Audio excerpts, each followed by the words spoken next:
నమస్కారం.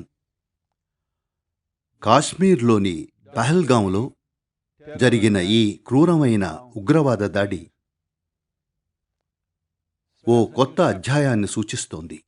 అమాయక ప్రజల్ని రక్షించడం గురించి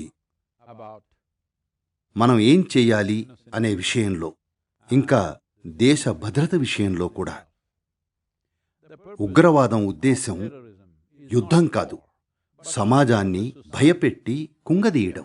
వాళ్ల లక్ష్యం ప్రజల్లో భయాందోళనలు రేపడం, సమాజాన్ని చీల్చడం, దేశ ఆర్థిక వృద్ధిని దెబ్బతీయడం, కలహాలు, హింస, అరాచకత్వాన్ని సృష్టించటం, ప్రతి స్థాయిలో. మరో మాటలో దేశాన్ని ఓ విఫల రాజ్యంగా చేసేయడం.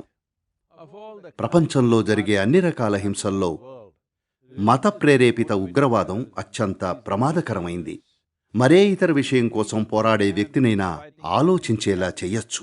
కాని ఆ వ్యక్తి తన దేవుడి కోసం పోరాడుతున్నానని నమ్మినప్పుడు అతనిలో తర్కం అనేదే ఉండదు. డబ్బు, ఆస్తి లేదా మరిదేనికోసమో పోరాడుతున్నప్పుడు వాళ్లతో చర్చించే అవకాశం ఉంటుంది. ఎందుకంటే వాళ్ల ఆసక్తి జీవితం. కాని తమ దేవుడి కోసం పోరాడుతున్నామనుకునే వాళ్ళు చావడానికే ఉత్సాహపడతారు, వాళ్లతో మనందర్నీ తీసుకెళ్లడానికి కూడా. After more than 1,000 years of external invasions, 1000 ఏళ్లకు పైగా బయట దండయాత్రలు, విదేశీ ఆక్రమణలు, తీవ్ర పేదరికం తర్వాత ఈ దేశం ఇప్పుడు ఆర్థిక అభివృద్ధి అంచున ఉంది. ఈ అవకాశం ఇంకా సాధ్యత ఊరికే రాలేదు. మన ముందు తరాల ప్రజల తీవ్రమైన కృషి, బాధ, త్యాగాల నుంచొచ్చింది, మన ముందు తరాల వారి నుంచి. కాబట్టి వాళ్ల ప్రయత్నాన్ని ఫలవంతం చేయడం, వాళ్ల కలల్ని నిజం చేయడం మన బాధ్యత. స్పష్టంగా కనిపిస్తోంది, ఈ దేశం బలపడటం ఇష్టం లేని కొన్ని శక్తులున్నాయి. ఈ దేశ వ్యతిరేక శక్తుల దుష్ట ఎత్తుగడల్ని ఓడించాల్సిన సమయం వచ్చింది. ఇప్పుడు ఉక్కు సంకల్పం, ఇంకా ఇనుప పిడికిలి అవసరం. దేశ భావనకు కట్టుబడి లేని వాళ్లున్నారు. వాళ్లతో మృదువుగా వ్యవహరిస్తే కుదరదు. మన దేశ సార్వభౌమత్వాన్ని కాపాడుకోవాలని, పెంపొందించుకోవాలని అనుకుంటున్నట్లయితే విచక్షణారహితంగా ఎవరినైనా చంపడానికి రెడీగా ఉండేవాళ్లతో, ఆ ప్రక్రియలో చావడానికి కూడా రెడీగా ఉండేవాళ్లతో, దేశ రాజ్యపు మూలసూత్రాలకు సరిపోని నమ్మకాలు గల వాళ్లతో, ఇనుప పిడికిలితో ఇంకా ఉక్కులాంటి గట్టి దీర్ఘ సంకల్పంతో వ్యవహరించాలి. తుపాకీ లేదా బాంబు పట్టుకుని రోడ్డు మీద ఎవరినైనా కాల్చేయాలనే ఆలోచనతో ఉండేవాళ్లతో, అమాయకులను, ఆడవాళ్లను, పిల్లల్ని చంపాలనుకునే వాళ్లతో ఖచ్చితంగా వ్యవహరించాల్సిందే. మనం ఇక్కడ ఒక దేశంగా ఉండాలంటే ఈ దేశ సార్వభౌమత్వాన్ని ఎలా కాపాడుకోవాలో ప్రాథమికాలను నేర్చుకోవాలి. సమాజం ఇంకా దేశ రోజువారీ కార్యకలాపాలకు ముప్పు కలిగించే ఎవరినైనా అణిచివేయడం చాలా ముఖ్యం. దీర్ఘకాలిక పరిష్కారాలు వేరే ఉంటాయి, కానీ ఈ దేవుడి కోసం పోరాడటం అనే దాన్ని ఖచ్చితంగా అణిచివేయాలి. అది సమాజంలో ఏ వర్గం నుండొచ్చినా సరే. ఈ ఉగ్రవాదులు ప్రతిసారి రాజకీయ పావులో లేదా ఇతరుల చేతుల్లో ఆయుధాలో కానక్కర్లేదు. అటువంటి వారికి మద్దతిచ్చే శక్తులు ఎప్పుడూ ఉంటాయి. కాని ఎవరైనా మన దేవుడి కోసం వెళ్లి పోరాడి జనాల్ని చంపుదాం అన్నప్పుడు, అందులో నేరుగా పాల్గొనకపోయినా మీ దారే ఏకైక దారి అని నమ్మినంతకాలం మీరందులో భాగస్వాములే.